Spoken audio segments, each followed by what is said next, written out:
Blockchain technology क्या है crypto की? पाकिस्तान में 1000 में से 999 बंदा नुकसान में है। वजह क्या है? वजह यह है कि ब्लॉकचेन में बड़ा इन्वेस्टर छोटे इन्वेस्टर का पैसा खींच लेता है। मसलन 1 लाख कॉइन है और 1 लाख लोगों का डॉलर पड़ा है।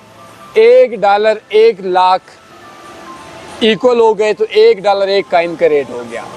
एक बंदा इन्वेस्टमेंट करता है $1 मिलियन, इन्वेस्टमेंट हो जाती है 11 लाख और 1 लाख कॉइन है, इन्वेस्टमेंट के हिसाब से $11 रेट हो जाएगा और उस बंदे के पास 80% जो वो कॉइन है वो उसके पास आ जाएगा।